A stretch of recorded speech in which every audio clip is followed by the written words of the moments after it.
come back from the feast, I guess over the years I've always felt like that perhaps the hardest sermon to give in the whole year was the sermon right after the feast. I mean, people have been to the feast. They've been hearing sermon after sermon for 8 days, all these wonderful things and variety of speakers, and they've been hearing all these things, and you come back and everybody is just, it's like, what are you going to say that has not already been said here in the last few days? It's an exciting time. We come back, we're all charged up, and we have a year ahead of us. And yet, in terms of the feast, we come back and realize just a week ago we were all somewhere else. We were in the Ozarks, or we were up in Niagara Falls, or we were in Montreal, or we were wherever, a whole variety of places that various ones were for the Feast of Tabernacles. Just a week has gone by, and people have come home, and generally, it begins to get hectic. Try to get home, maybe get home Sunday evening, like it was this year, and for a lot of folks, then you got to turn around and be at work Monday morning. So you come in, you're tired, and if you're like me, you got a suitcase full of dirty clothes. I couldn't have stayed another day, not unless my wife had located a laundromat there, because I had timed it to expire when I got home. Well, then you got all these various things that have to be done, and you're trying to you go to the post office, you collect a stack of mail. Or stack of bills is often what that was the biggest thing that was piled up in my mail. You got all these things, and you're trying to sort of get life back on an even keel, and you're having to go to work, and you're having to go to school, and you're having to try to get settled back in and get the clothes washed and get unpacked and get things sort of stored back to normalcy. And it's very easy, as a few days go by, for things to get so absorbed in all of these things, and even when a short time passes, the feast begins to seem like it was a long time ago.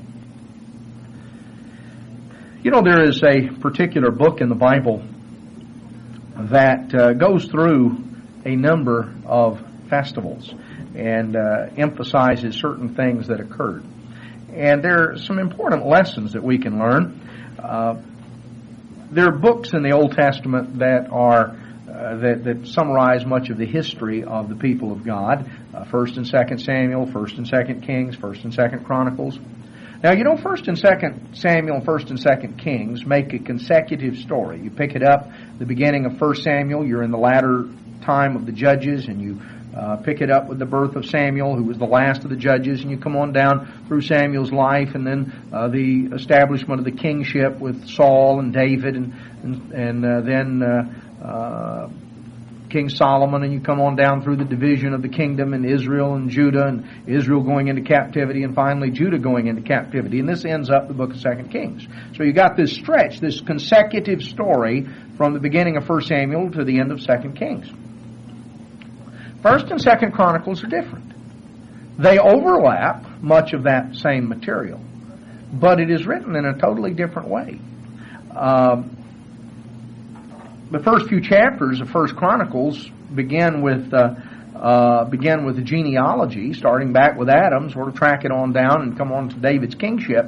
And then most of 1 Chronicles is devoted to King David's reign over Israel. 2 Chronicles picks up with Solomon becoming king, and 2 Chronicles runs the story from the beginning of Solomon's reign all the way through to the time that Judah is taken captive, and then that period years later when King Cyrus came in and conquered Babylon and allowed the Jews to return.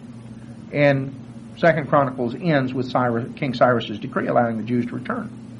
Very little in the book of Chronicles about the northern kingdom of Israel.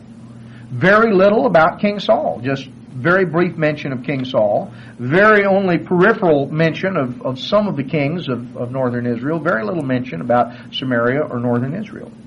But what we do have going through particularly the book of 2 Chronicles is a story of the ups and downs and of the periods of revival and rededication that centered at the temple in Jerusalem around the feast days. And we find certain festivals. Now, the period of just 2 Chronicles alone covers a period of over 400 years. About a little less than 450 years. In 450 years, how many feasts do you have? Well, you got 3 festival seasons each year. The Passover season, people would come up, and they come back up Pentecost season, and they come back up in the fall for the Feast of Tabernacles. So hundreds and hundreds of trips that people were making over the period of that is covered in 2 Chronicles, coming up to Jerusalem for the feast. Now, 2 Chronicles doesn't talk about hundreds of feasts. It focuses in on certain festival periods that were significant in terms of the history of the nation. And it's an interesting story as we look at times that there were times of revival and rededication, but there's more to the story. 2 Chronicles opens, we might just look here and look at a little bit of this story and understand as we come back from the feast. And for us, the feast is often a time of spiritual revival and rededication. We come back, we're charged up, we're on a high, we're excited, we've heard wonderful sermons, we've had great fellowship, we come back and we're really all charged up. And you get back, and you got to go back to school, and you got to go back to work, and you got to get this done and that done, and this other stuff piled up while you were gone, and you get absorbed in all of these things, and it's so easy, no matter how high you were at the end of the feast, to find yourself just sort of right back in the old familiar patterns. A few weeks have gone by, and it's as though the feast never was. Now, that doesn't have to be. Let's notice the story here in 2 Chronicles. Starts out, 2 Chronicles chapter 1, verse 1. Solomon, the son of David, was strengthened in his kingdom, and the Lord his God was with him and magnified him exceedingly. And Solomon spoke to all Israel and all the various leaders, and he gathered them.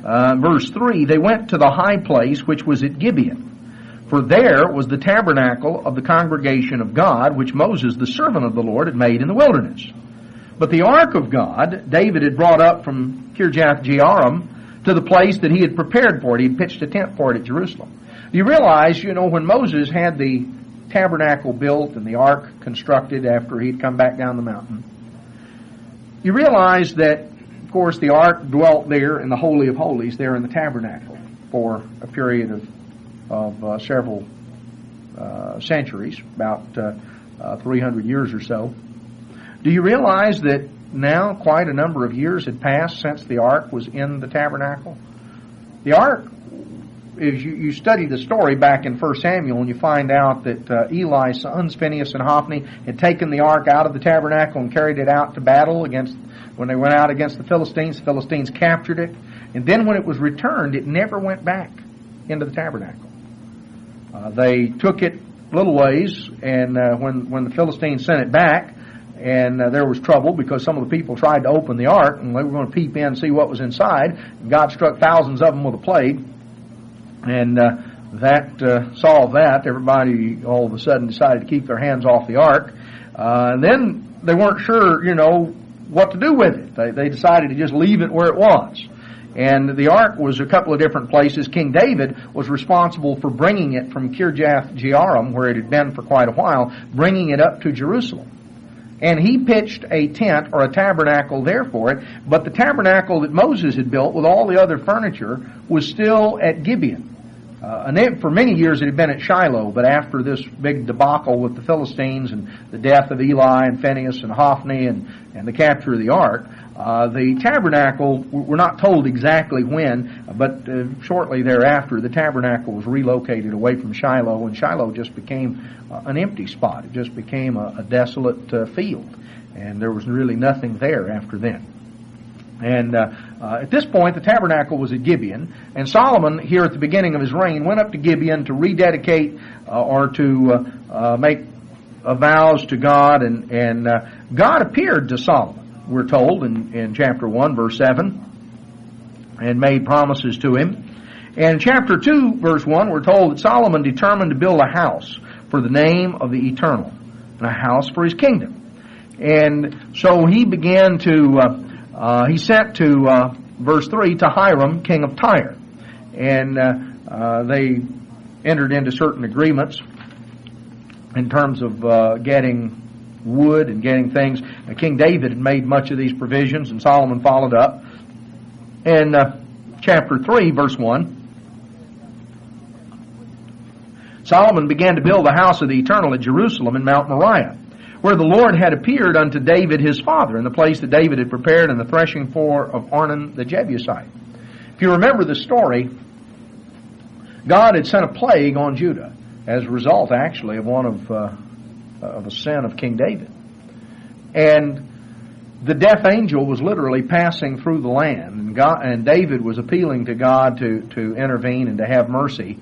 And you read the story there in 1 Chronicles of right over this particular spot. This is why the specific location of the temple is important, because the avenging angel stopped with his sword uplifted right over the threshing floor of Ornan, right there on the edge of Jerusalem. And that was where the plague was stopped. And David literally looked up and he saw the angel between earth and heaven standing there, stopped by God, and that right over that spot. And so that particular spot was then dedicated to God. David went to Ornan and wanted to purchase it, and Ornan said, "Well, look, I'll just give it to you." You know, he was impressed too. It was not just that David saw the angel. You know, a lot of people saw the angel, and the angel stopped. David said, "No," he said, "I don't want to. You know, this is something that I feel like I ought to do, and I want to purchase it. I don't want to acquire something for God at your expense." So David purchased it, and this was the location. Actually, the threshing floor normally was a rock, sort of an expanse of exposed rock. Was that's sort of a smooth expanse of exposed rock was usually what they used for a threshing floor, something up on a little bit of a high spot where you tend to get more wind. And it was actually on that rock that the ark itself later was placed. And the temple and everything was built around that. Well, David acquired this spot, and he began to make arrangements for a temple being built. But God hadn't allowed David to build a temple. Allowed him to make the arrangements. Now Solomon came here to build this.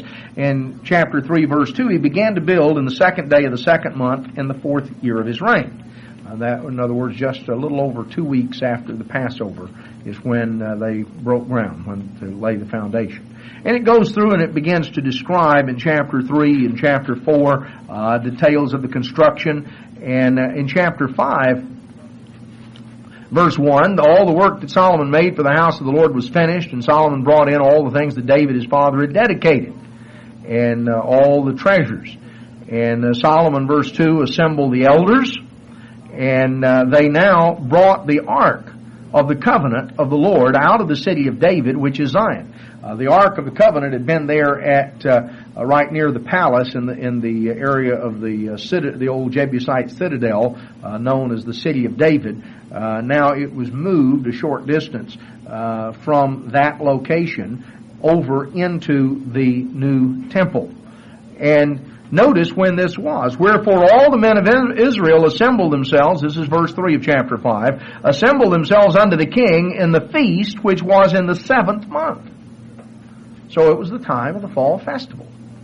And all the elders of Israel came, and the Levites took up the ark, and they brought the ark and the tabernacle of the congregation and all the holy vessels in the tabernacle the Levites brought up. So now they had gone back to Gibeon. They took the tabernacle down. One of the advantages of the tabernacle, you could take it down and move it. Well, they went back and they took it down and they brought it up to the temple. They brought the articles of furniture that Moses had constructed in the wilderness. They brought those up to the temple. They brought some of the new items in, brought the ark in. So all of these things, everything is coming now into this new temple. And the King Solomon and the congregation were assembled. unto him before the ark. And they sacrificed sheep and oxen, which could not be told nor numbered for multitude.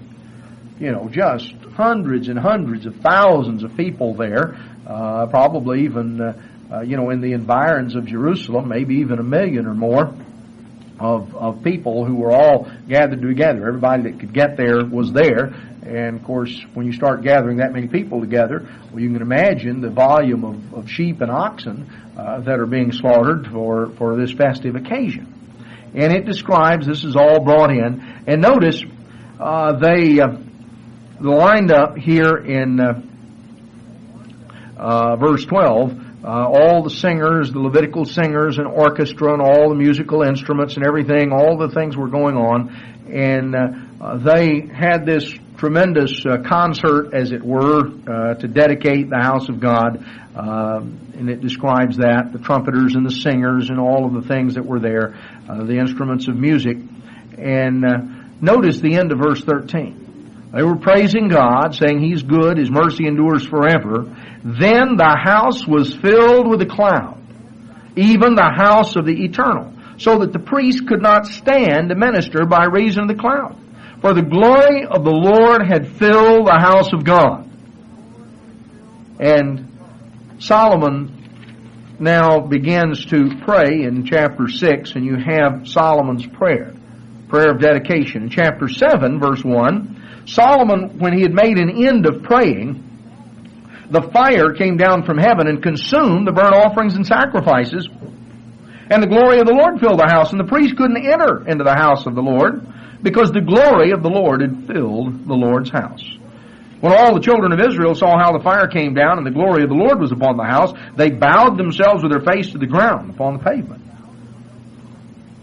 You better believe, can you imagine standing out there and all these people are assembled and everybody is packed in and they are here, and Solomon prays, and there is this prayer of dedication, and when Solomon finishes, all of a sudden coming down, they can just look up and it's like this whole streak of fire that just comes straight down out of heaven and just comes down and whoosh right there on the altar, and all this great pile up of the sacrificial offerings begins to go up. You know what they primarily put on the altar was, the fat and this sort of thing was taken from the animals. You pile up something like that, and you can just imagine, this huge mound. Well, when this fire came down and it was hot, you know what happens. You know how fat burns, and so all of a sudden you had this huge shooting flame going back up, and just this amazing thing as they look here, and then it's like this cloud just descends and permeates the whole inner part of the temple, and it is just so overwhelming and overpowering that the Levites and the priests step back. They can't even enter in. The priests couldn't enter into the house of the Lord because the glory of the Lord had filled the house. Just this evidently just sort of radiating, shining cloud that came in. Now, Solomon, verse 5, offered a sacrifice of 22,000 oxen and 120,000 sheep. So that's quite a sacrifice. Much of that, was consumed by those who were there. So the king and all the people dedicated the house of God. And Solomon, verse 7, hallowed the middle of the court that was before the house of the Lord and offered burnt offerings because there wasn't room up there by the altar where normally it was done. Now notice verse 8. Also at the same time Solomon kept the feast 7 days, and all Israel with him, a very great congregation from the entering in of Hamath unto the river of Egypt. And in the 8th day they made a solemn assembly, for they kept the dedication of the altar 7 days and the feast 7 days. Sometimes we like to stay for an extra week. Well, they did this time. They showed up. They were there to dedicate the altar for 7 days, and that led right up, and they went right on into the Feast of Tabernacles for another 7 days, and the 8th day was a solemn assembly, the last great day.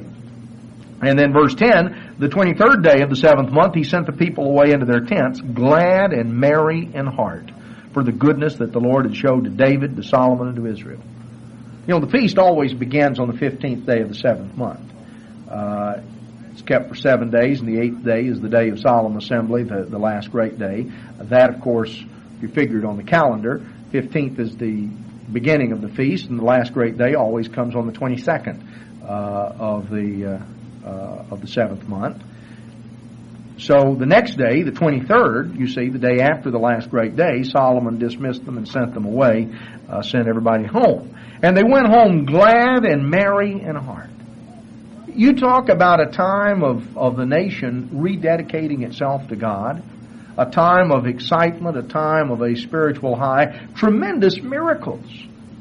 You know, you can just imagine seeing this fire coming down from heaven, seeing the cloud, this radiating cloud representing the very glory of God filling the temple. This tremendously impressive ceremony, all these people, all of the abundance, all of the things that was going on. Solomon finished the house of the Lord, we're told in verse 11. And then in verse 12, God appeared to Solomon by night after the dedication of the temple and talked to him and made certain promises. Well, in chapter 8, at the end of 20 years, during this first 20 years of Solomon's 40-year reign, after he had built the house of the Lord in his own house and done all this great building project, we read a little more of things that began to happen, and we find that in verse 17 of chapter 8, Solomon went to Ezion-Geber and to Elat at the seaside in the land of Edom. And Hiram of Tyre, sent him by the hands of his servants ships, and servants that had knowledge of the sea. Now, Tyre was, of course, the Phoenician capital. You know, the Phoenicians established Carthage in North Africa as a colony of Tyre, and later Carthage came to far supersede Tyre in terms of size and magnitude. The Phoenicians were the greatest sailors of the ancient world. It's very interesting because there are literally there are several markers, several what do you call them? Stone markers. There are things in North America, several of them that have been discovered that have inscriptions on them in Punic, the language of the Phoenicians. There are a couple of particularly good books on this that have been around for several years, and there's really no question that Phoenicians made numerous trips over a period of time to North America. We have there are several of these things that are done. All right, Solomon put together a navy, and the navy is Phoenician ships and Phoenician sailors. And Hiram sent him these ships and servants that had knowledge of the sea, the best of the Phoenician sailors. And they went with the servants of Solomon to Ophir. And they took thence 450 talents of gold and brought them to King Solomon. It comes on down in chapter 9, and it talks about the Queen of Sheba coming to King Solomon and all of these things. Now, notice as you come on down a little bit more about Solomon's navy, that this Phoenician navy that he put together that went forth from Solomon, from the ports there. Verse 21 of chapter 9. The king's ships went to Tarshish. Now Tarshish is on the southern coast of Spain. You're up to the point that the ancients call the Pillars of Hercules, or the Straits of Gibraltar. This was the outlet of the Mediterranean into the Atlantic. So the king's ships went to Tarshish. So they had a port there. The term Iberia, which is the ancient name of Spain, is the ancient name of Ireland is Ibernia. This is the same term, and you study the ancient history, and the group of people called the Milesian Scots, who came from Tarshish and from that area of Spain up into Ireland.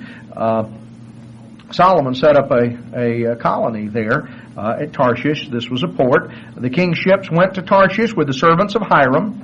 Every 3 years once came the ships of Tarshish, bringing gold and silver, ivory and apes and peacocks. Now, where do you get apes?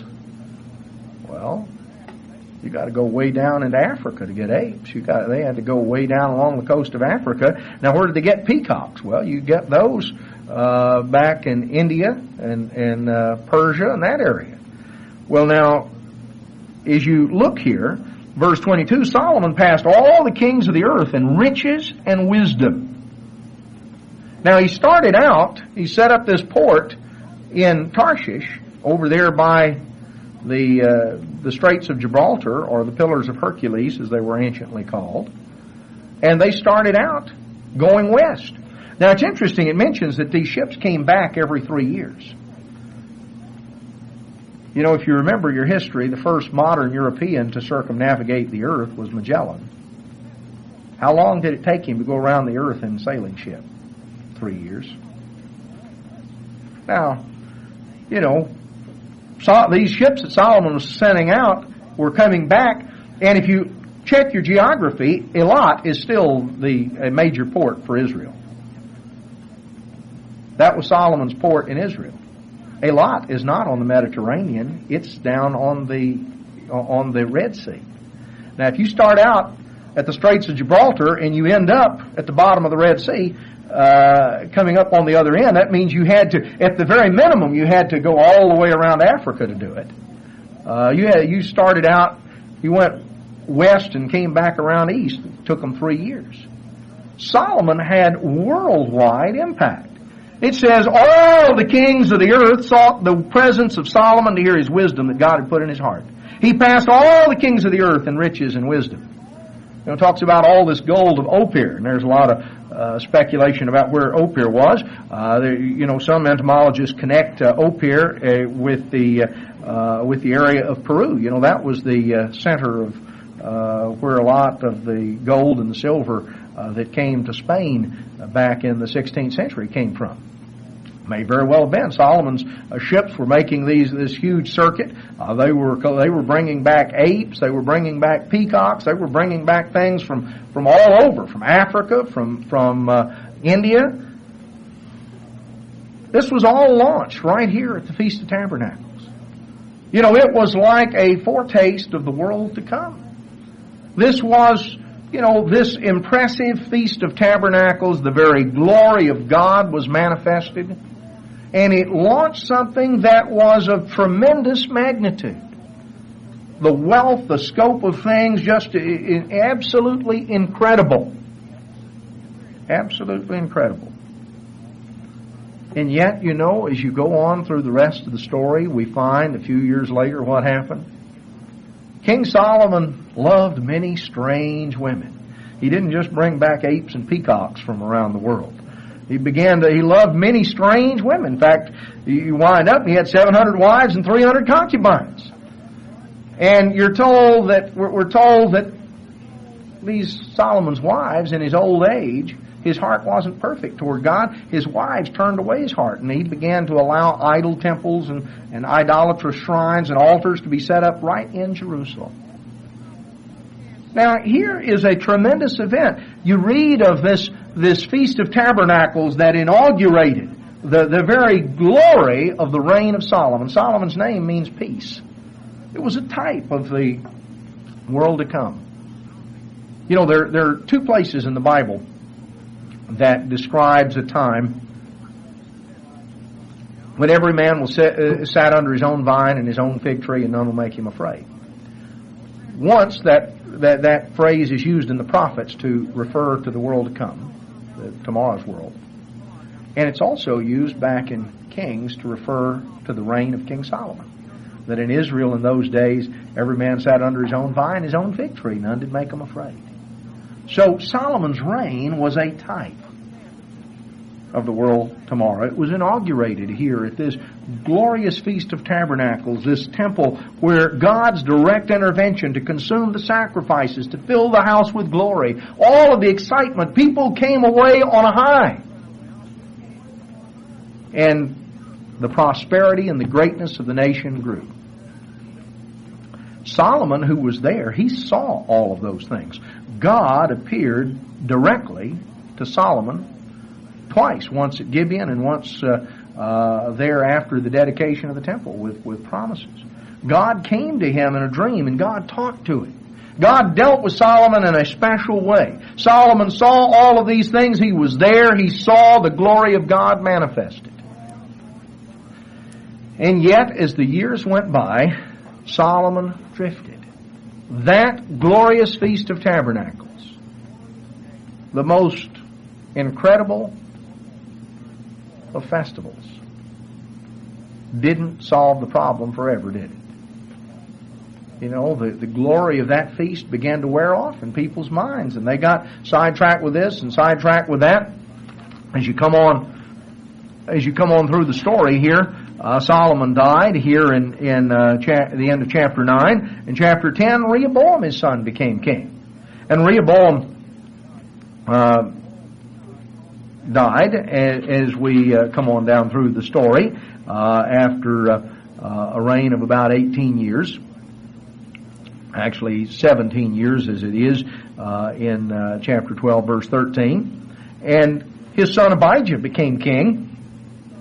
And Abijah reigned 3 years, chapter 13, verse 2. Here we're only 20 years down after the time of King Solomon now. Now 20 years ago was not very long. 20 years ago, 1979. You know, doesn't seem very long ago. Chapter 14 tells us that Abijah slept with his fathers and they buried him. So this is 20 years after Solomon's death. His son and his grandson have had brief reigns. And now his great-grandson Asa becomes king. And we're told in verse 2, Asa did what was good and right in the eyes of the Lord. He took away the altars of the strange gods and the high places and broke down the images and cut down the groves. Commanded Judah to seek the Lord God of their fathers and to do the law and the commandments. In a relatively short period of time, it wasn't just that Solomon allowed his wives to put up these idolatrous shrines and nobody went there. No, what you find as you go on down through the story is people flock to these things. They flocked to these idolatrous shrines and they were worshiping. Here 20 years after Solomon's death, Asa becomes king. The first thing he does, he begins to cut down all these idolatrous groves and shrines and tear all these things down. And these things that took place, people very soon got away, even though they had seen this tremendous, impressive display of the glory of God. They lost sight of where all of the blessings came from. Now, Asa, who had become king, started trying to clean things up and to get rid of that idolatry. And 10 years went by and things were pretty peaceful. And the land had rest, we're told in verse 6. Then Asa had built up an army, and he thought he had a pretty impressive army. And then in verse 9, there came out against him Zerah the Ethiopian. And Zerah the Ethiopian had 1,000,000-man army. And Asa went out against him, and they set the battle in array. In verse 11, Asa cried unto the Eternal his God and said, Lord, it is nothing with you to help, whether with many or with them that have no power. Help us, O Lord our God, we rest on you. And in your name we go against this multitude. O Lord, you're our God, let not man prevail against you. And so the Lord smote the Ethiopians before Asa and before Judah. And the Ethiopians fled. You know, if the army of Ethiopia had been considerably smaller, Asa would have been greatly tempted to just take this army out and say, well, you know, I got a pretty good sized army. In fact, I've got as many men as they do, maybe have a few more. I'll just go out and put it to them. But there's something about being overwhelmed, facing overwhelming odds. You see, God allows us to get in situations where we're confronted with our total inability to deliver ourselves. It's easy humanly, sometimes when things are going pretty smoothly, to get an illusion of self-sufficiency.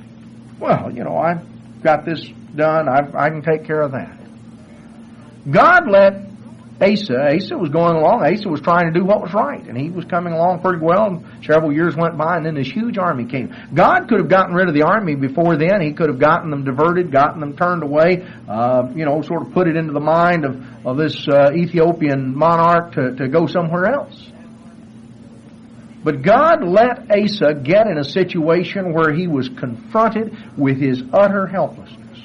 He was so totally outnumbered with this huge army, the most massive army put together up until this time. And it was overwhelming to it. And at the point where we're absolutely overwhelmed and we can't figure any way out, well, it sort of helped him focus on the fact that God had to deliver him or he was dead.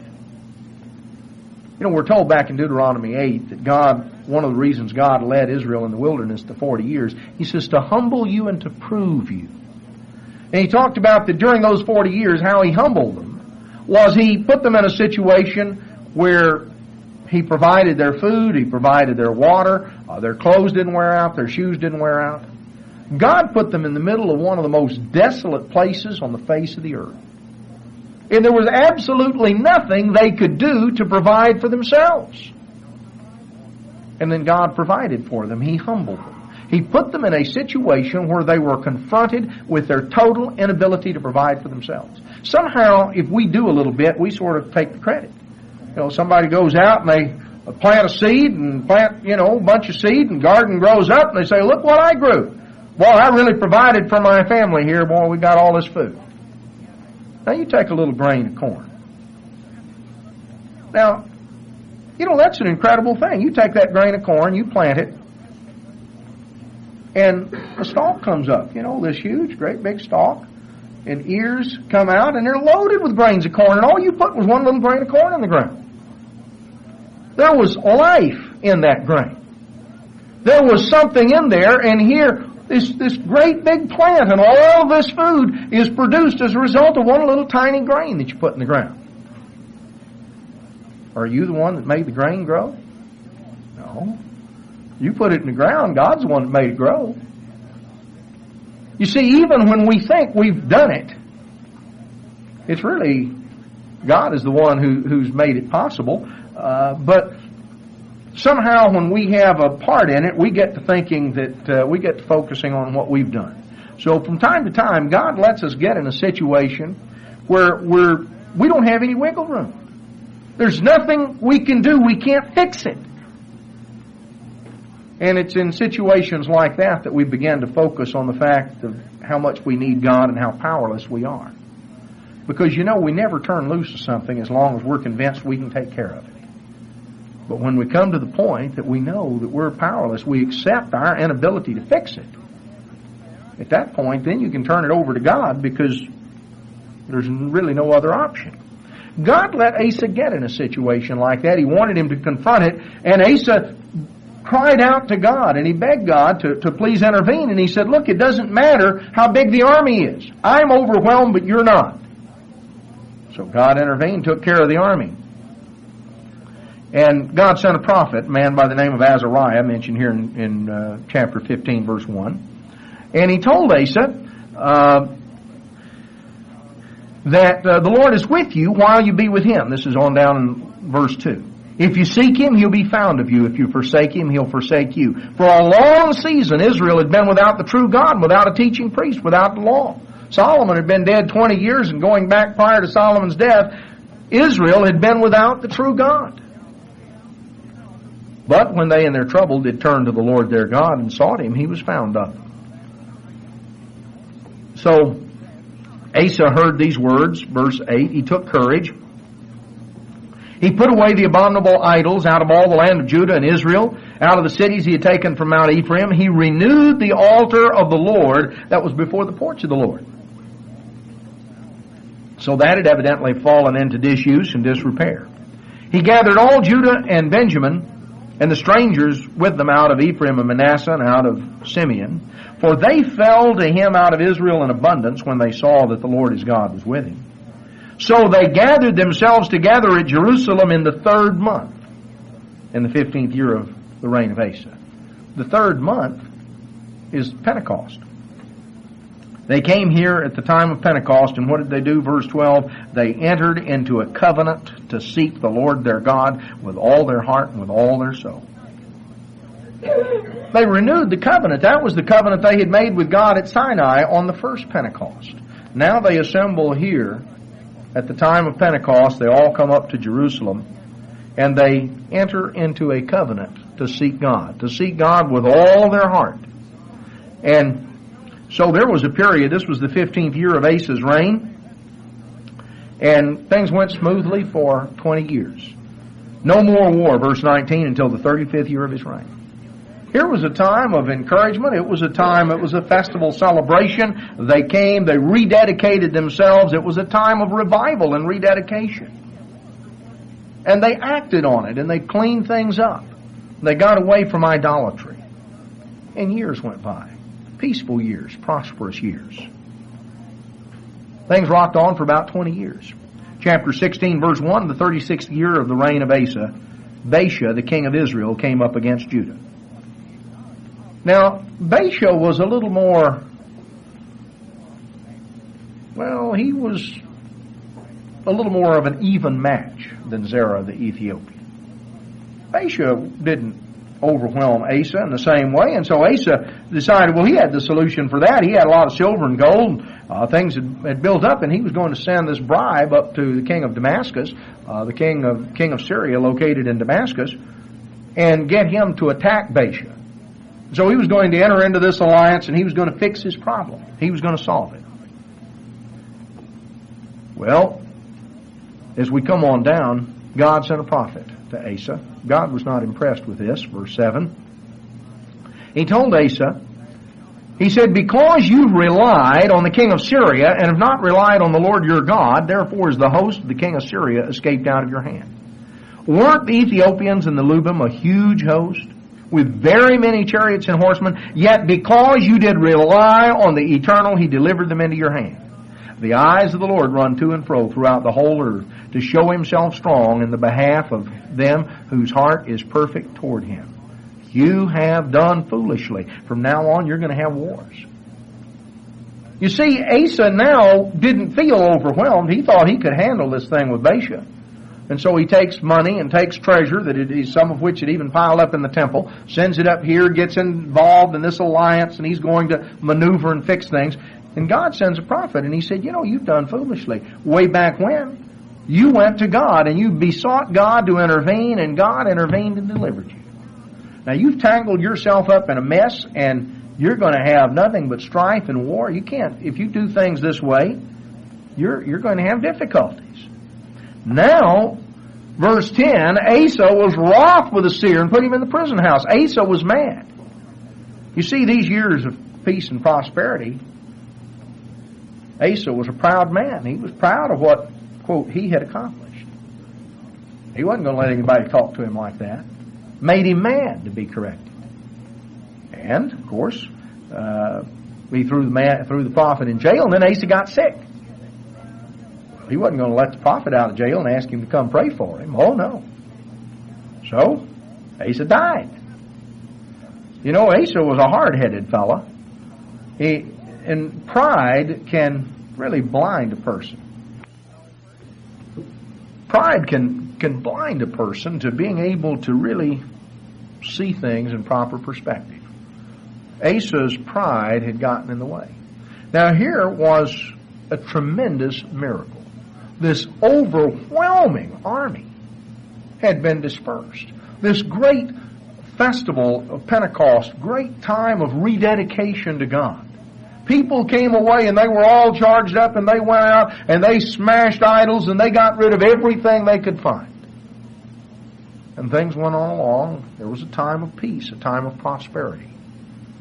But peace and prosperity are very conducive to creating a Laodicean attitude, aren't they? An attitude of complacency, an attitude of feeling rich and increased with goods, sort of feeling self-sufficient. You see, Asa didn't feel nearly as much in need of God now as he had earlier. But of course the reality was he still needed God.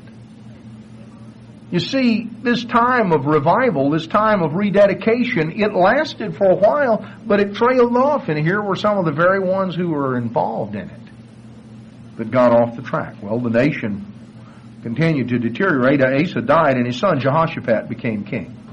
Now, Jehoshaphat is a very interesting person. He was a man who's really had his heart was in wanting to obey God. He was a man who sought to do what was right. But Jehoshaphat, well, as I read the story, I think Jehoshaphat was one of these fellows who was never, filled with guile and all out to do things. Not a person that had an evil agenda, and it was very difficult for him to believe that other people did. In other words, Jehoshaphat was the sort of fellow that if you were out peddling something, he's the kind of guy you'd want to look up, because you could probably sell him, no telling what. Jehoshaphat kept getting sucked into trying to help old Ahab. Ahab was the king up in Israel, and he was as wicked a king as Israel ever had. But Jehoshaphat felt sorry for him, and Ahab would come to him with his hard luck story and get Jehoshaphat to try to bail him out. And Jehoshaphat was a good-hearted fellow, and he'd do it. And I think the prime example of sort of the height of gullibility, Jehoshaphat and Ahab had come up to have a meeting, and Jehoshaphat said, we need to ask a prophet of God whether to go out to battle. And the prophet of God came and told him, said, by all means, go out to battle. Then he looked at Ahab and he said, you're going to die. I saw Israel scattered like sheep without a shepherd. Go ahead, you go to battle. Well, Ahab was a little nervous about that. So we're told Ahab tells Jehoshaphat, said, I tell you what, you put on your royal robes and stick the crown on your head and get in the chariot and take off and lead the troops. I'll come too, but I'm just going to wear some sort of old grubby clothes. Now, a person doesn't have to be too smart to sort of figure out who is going to be obviously the king. If they're gunning for the king, there's only going to be one guy out there that looks like the king. Now, Jehoshaphat was gullible because he bought it. Sounds like a good idea to me. And he went on out there. And we're told that the troops came in, they saw Jehoshaphat, and they headed for him. They got close, and somebody recognized, no, that's not Ahab. And so they turned away. God had mercy on him. And it talks about an archer who just sort of shot an arrow. Just a chance arrow. Well, it wasn't really a chance arrow, because you can't outsmart God. Old Ahab, who was over here disguised, looked like a common soldier. The arrow just pierced right through him and killed him. Jehoshaphat had even allowed his son, the heir to the throne of David, to marry Ahab's daughter, Athaliah. And Athaliah was a real chip off the old block, or the block was her mother Jezebel. You remember dear Athaliah, she was the one responsible for trying to kill all her grandchildren to make herself queen. And, real nice lady. So you have to say, Jehoshaphat, as you go through and you read the story, Jehoshaphat was not real perceptive of people and motives. He was good-hearted. He was a man who tried to obey God, but he was lacking in discernment, and so he got taken advantage of, sort of going and coming. And you can go through and read the story, and things continued on through these events, and his finally, after all these problems with his son and grandson died very quickly, and this daughter-in-law took over as queen, and then finally she was replaced by Joash, her little grandson. A little time goes by, and Judah gets in worse and worse shape. And so in chapter 29 of 2 Chronicles, we pick up the story again. Hezekiah began to reign. And when Hezekiah, we're told in verse 2, he did that which was right in the sight of the Lord, according to all that David his father had done. In the first year of his reign, in the first month, he opened the doors of the house of the Lord and repaired them. The temple had fallen into disrepair. Hezekiah became king. First thing he started to do was to clean up the temple. The very temple that Solomon had dedicated at that Feast of Tabernacles. Well, Hezekiah tried to get things together. In chapter 30, verse 1, he sent to all Israel and Judah, wrote letters to Ephraim and Manasseh that they should come to the house of the Lord at Jerusalem to keep the Passover unto the Lord God of Israel.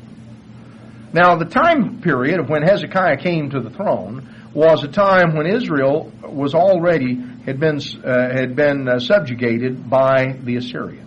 The Assyrians had already come in and occupied northern Israel, or much of it, had begun deporting people into captivity. And this deportation took place over a period of years as they were doing this.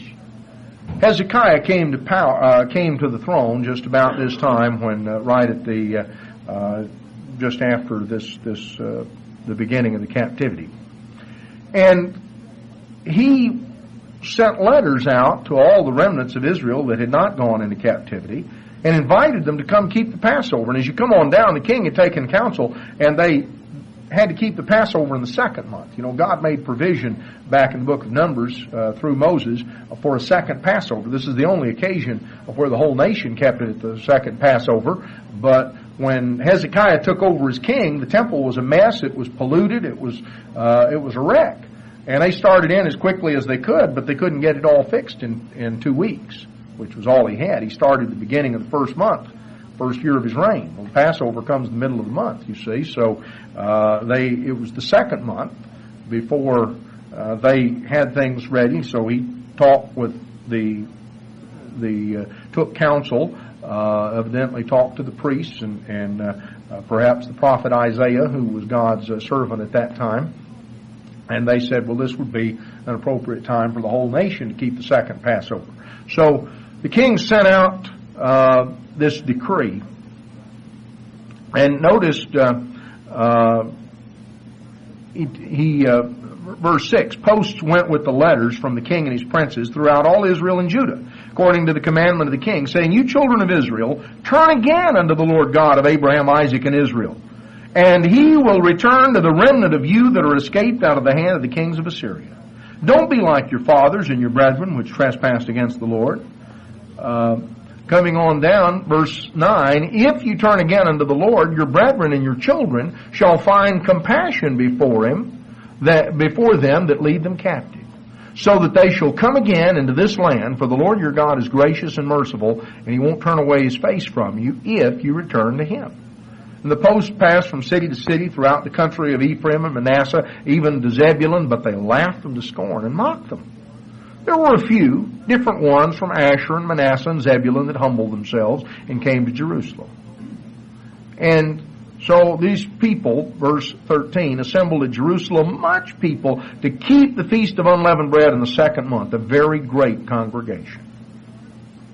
Here they come, a time of assembling before God at the festivals, a time of rededication, a time of renewal, a time of revival spiritually. It was the last chance northern Israel had to avert complete captivity and deportation.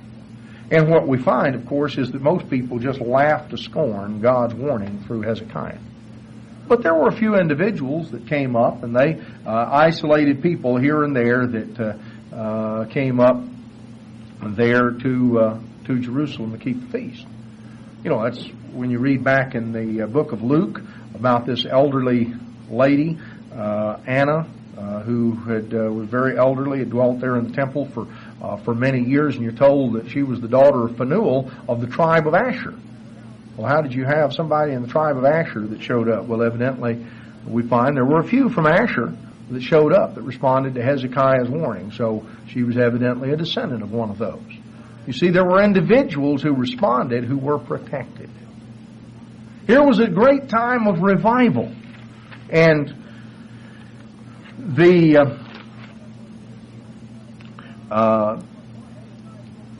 verse 21, Hezekiah spoke comfortably to the Levites, and he taught the good knowledge of the Lord. They did eat throughout the feast 7 days, made peace offerings, made confession to the Lord God of their fathers. The whole assembly took counsel to keep another 7 days. And so they kept an extra 7 days with gladness. And Hezekiah gave the congregation 1,000 bullocks and 7,000 sheep. And the princes gave 1,000 bullock and 10,000 sheep. A great number of priests sanctified themselves. They had so much fun keeping the Feast of Unleavened Bread, they said, let's just go another week. One example here, they kept it for 2 weeks. They were excited. They were just filled with zeal and excitement.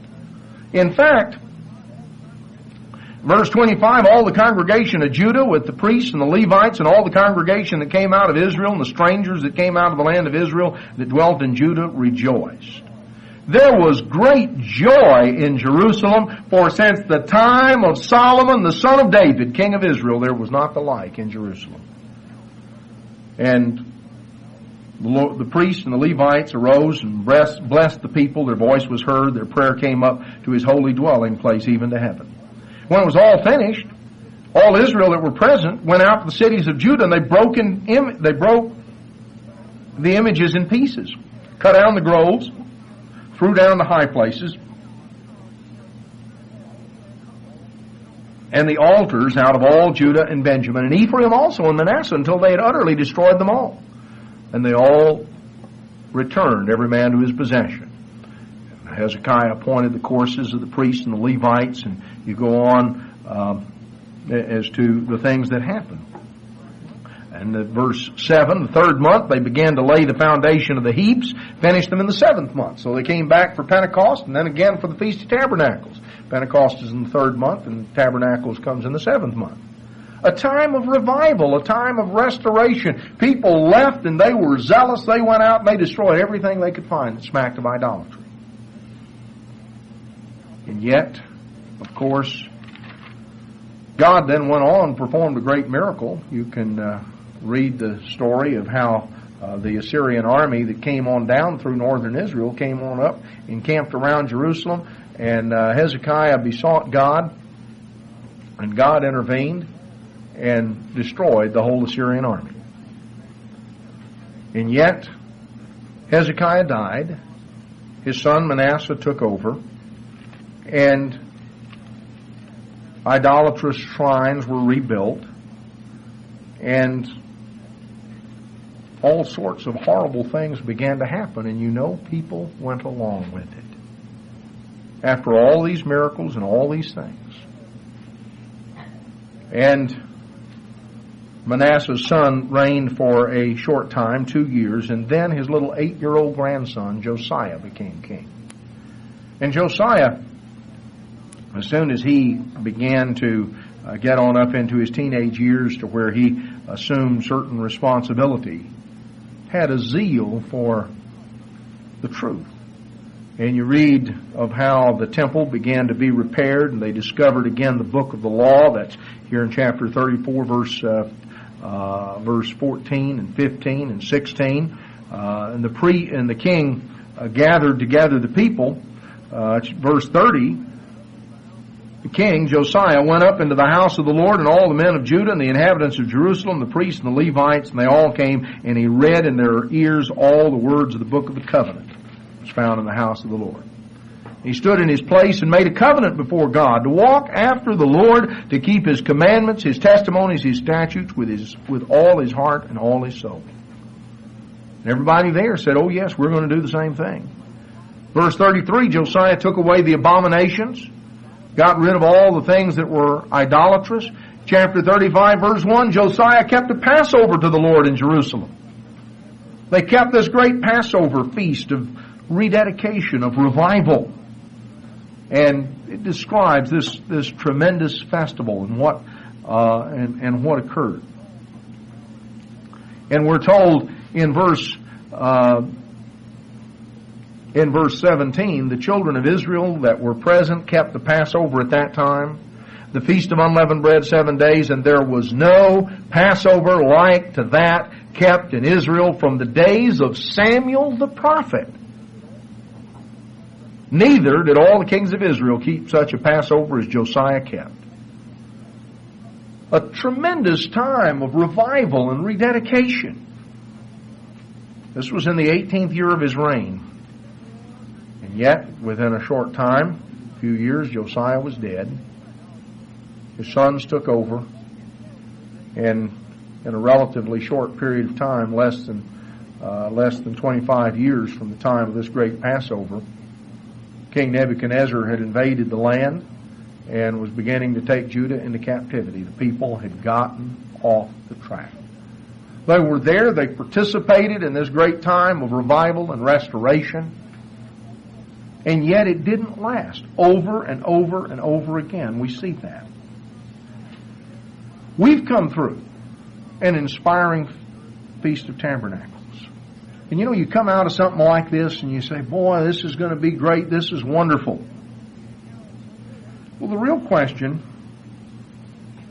is, what difference will it make? What difference will it make in your life? What changes will you make in your life as a result of the feast?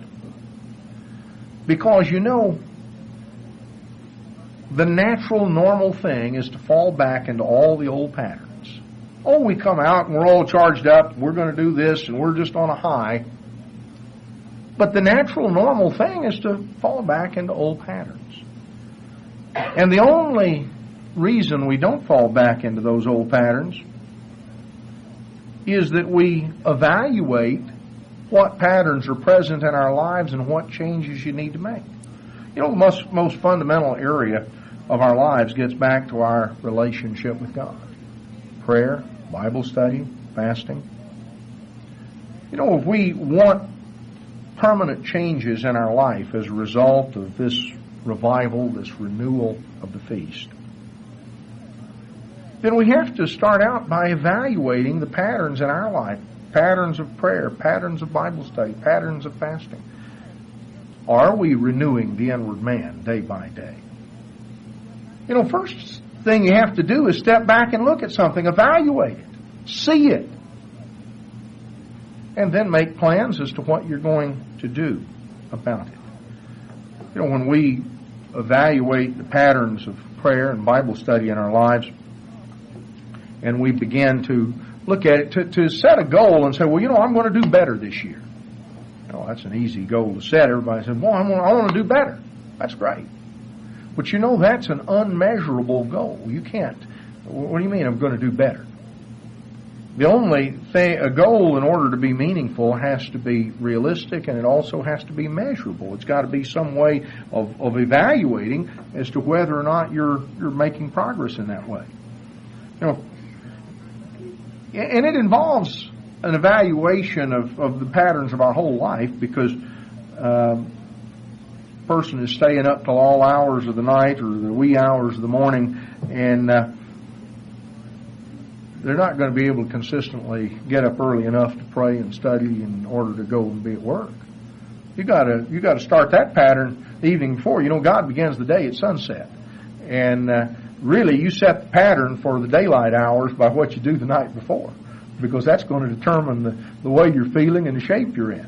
And you're not going to burn the candle at both ends for too long. Sooner or later, you're going to think, when the alarm goes off, boy, I think I need a little more sleep. I'll catch up tomorrow. I'll catch up this evening. And the patterns begin to be disrupted. If we're going to make changes in our lives, we have to evaluate what are the patterns of our life. What are our patterns in terms of prayer, in terms of Bible study, in terms of fasting? Are we satisfied with those patterns? Do those really reflect what is needed? And if we're going to make changes, then what are the new patterns that need to be set? You see, those are things we have to evaluate. What about patterns in our family life, in our marriage, or with our children? Again, we have to step back and look at, identify, evaluate what are the patterns that are present right now. How many of these patterns am I satisfied with? What needs to be modified? What needs to be changed? You see, unless we're consciously making changes, then unconsciously we'll slip right back into the old patterns and the old habits. Because, let's face it, if it was easy and simple to be different than the way we are, we'd already be different. We're the way we are because that's sort of the pattern we have. The heart is deceitful above all things. It's hard to really be honest with ourselves, to honestly look at what these patterns are. Well, God already knows what they are. And if we're honest with ourselves, we know what they are too. And we look at them, we evaluate them, and maybe some of those patterns are pretty good. Maybe some of those patterns are pretty healthy. That's great. But I doubt that 100% of those patterns are good. I doubt that all of them are to a point that there's nothing really you can do to improve on it. So we have to evaluate, look at it, and then say what changes, what patterns need to be altered. Evaluate the whole set of priorities that we have in our life, in terms of money, in terms of time, in terms of everything. To step back and just look at what are those priorities, and are those really the priorities that I want. Evaluating our patterns of service. How are we, to what extent and in what ways are we helping and giving and serving? Evaluating all of the patterns of our life, stepping back, looking at it, realizing. You see that for the period of revival and renewal that takes place at the festivals, for that to have long-term value, there have to be changes in the patterns of our life. When ancient Israel returned from the feast, it was a time to sow the grain fields. The early rains came in November and December, and it was then in the spring when the grain began to emerge from the ground, and they began the harvest there right after the Passover, between Passover and Pentecost, beginning with the barley harvest on through the wheat harvest. Well, the seed that they planted right after the feast is what determined next year's crop, next year's yield. The actions that they took at that time determined what kind of feast they were going to have the next year. Without conscious change, you and I continue to drift in old patterns. That's what comes naturally. We look through the Bible and we see times of incredible renewal and rededication, great outpourings of miracles from God, great zeal and response from the people.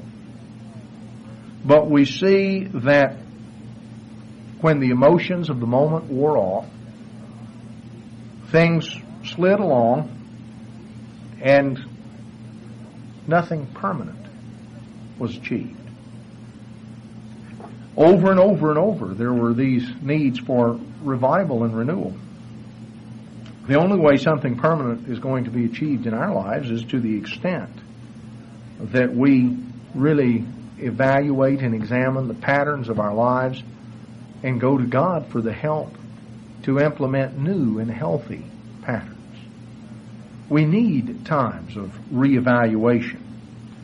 We also need to understand as we do this, that it's a time to ensure the success of the feast. The success of the feast of 1999 is yet to be determined. It's determined by the results in your life and in my life. How successful was the feast for me? How successful was it for you? Well, we're going to write that story over the course of the next year and over the future in our lives. Let's remember that right now, you and I are planting the seeds of next year's crop. Let's make it a good one.